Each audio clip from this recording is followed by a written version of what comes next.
Hello guys, welcome back to my channel. If you are new here, I'm Ezekiel. In this channel we tour different Kenyan villages exploring their interests and ideas, their jobs and hustle, their backload and problems they face in their different fields and areas. As we explore these areas, I dive in and tell a bit healthy tips that exercise and prevention on how we can live a happy healthy lives. Guys, if you watched part 1, this is part 2. Here we are at Lake Kanyaboli. This is an oxbow lake. This lake is a freshwater lake situated in the Siaya downtown in Siaya County. This area is known for large-scale production of cane in Yala Swamp. This area is previously known as Dominion Farms, widely known for great production of including rice, maize, fish, and currently cane. Fish here is rare and small in size. Those who indulge in fishing use small wood boats. They mostly use worms with hooks. One thin stick has 2 hooks for better catch.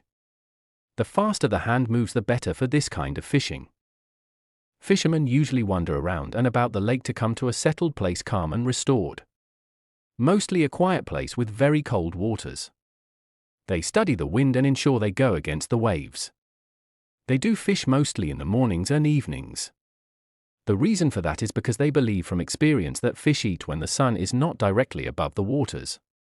This lake lacks fish farming and a good management for it to produce in its capacity. Thank you guys. Today allow me to tell you something small about female genitalia. So if you are a woman, you better sit tight and grab something, and I guarantee you must gain greatly and positively. Thank you.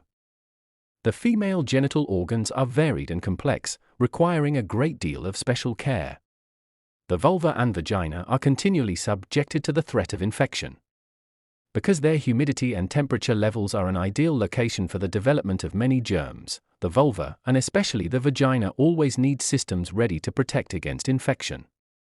The most significant and effective system for preventing vaginal infections is keeping an acidic environment that inhibits bacteria development. This vaginal acidity is achieved thanks to the lactic acid produced by Dodolines bacilli, rod-shaped bacteria normally found in the vagina. Any foreign product, such as soaps or contraceptive foams, or any local irritation, makes the vagina lose its acidity and promotes infection by bacteria such as Gardnerella vaginalis, or by fungi such as the Candida family, which manifests as abnormal vaginal discharge. The most complex and amazing function in the known universe takes place inside the uterus, gestation of a human being that begins with 2 microscopic reproductive cells. Human life begins in the uterus, but for some women who do not undergo gynecological exams, it can also end there, as cervical cancer is one of the most common cancers next to breast cancer. 1. Fallopian tubes carry the ovum from the ovary to the uterus. Fusion between sperm and ovum occurs in its distal third. The tubes are often the location of infections, generally due to germs that come up from the vagina. The vagina normally cleans itself, making it unnecessary to clean inside it. The vaginal walls produce a fluid that transports dead cells and germs to the outside. The uterus is just a hollow muscular organ that is able to hold a developing fetus. The ovaries take turns releasing an ovum, a reproductive cell, each menstrual cycle. During a woman's fertile life, the ovaries produce female hormones. Hygiene, periodic gynecological exams, and responsible sexual behavior are the best ways to care for the female genitalia. Clean the genitals once per day with running water, moving fingers through the folds between the labia minora. Avoid overcleaning as it removes beneficial bacteria and protective substances from skin. In general, the genitals should be cleaned no more than once per day. Clean the genitals area from front to back to avoid spreading bacteria such as Escherichia coli and Candida fungi from the anal area to the vagina and urinary opening. Avoid frequent douching, as it eliminates the normal protective vaginal flora. During menstruation, clean external genitalia with water once or twice per day. Feminine cleansing cloths may also be used. If using tampons, change them at least 3 times per day. If using soap, it should be very mild and have a neutral or slightly acid pH, around 6.3. Unless it is needed, use soap only 2 or 3 days rather than daily.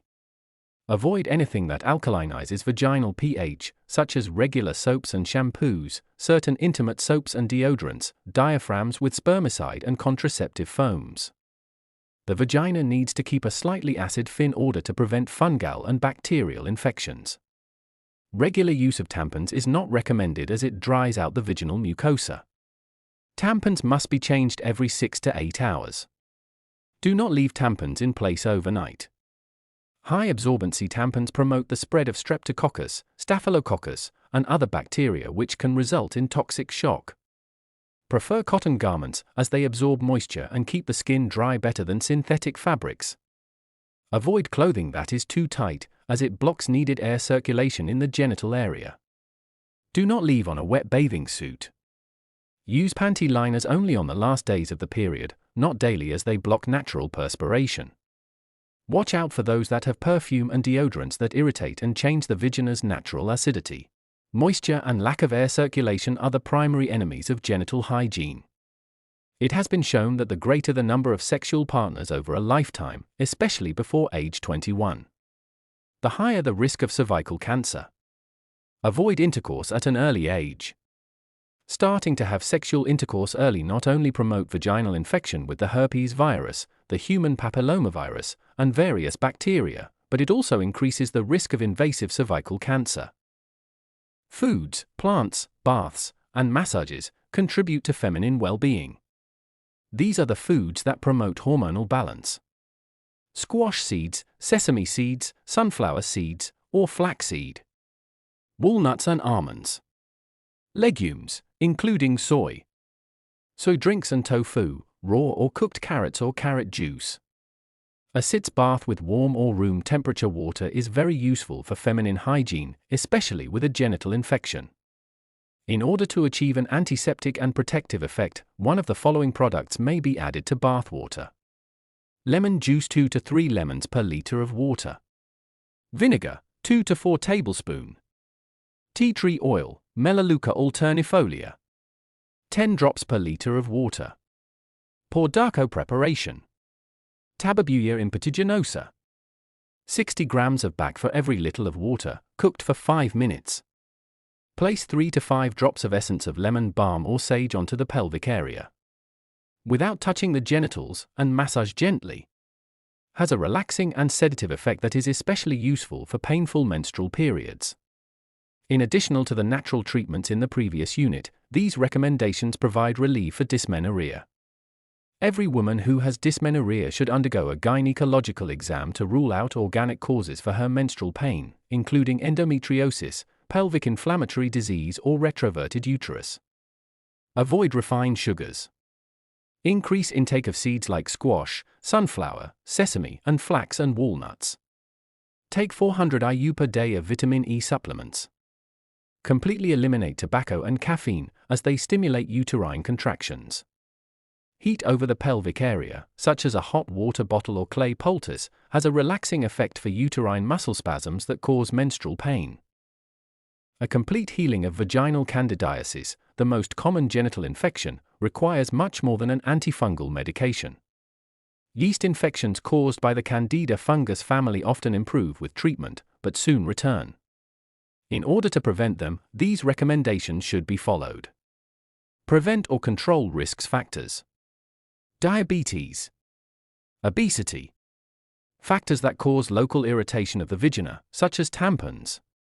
Taking broad-spectrum antibiotics, oral contraceptives, or corticoids, will promote yeast infections. HIV infection. A woman with recurrent yeast infections of the vulva or vagina that are not responding well to antifungal treatment should be tested for AIDS. General hygiene, sexual hygiene, diet, and identify the fungus. Thank you, friends, for watching. I really hope you gained something by the lesson. Thank you so much.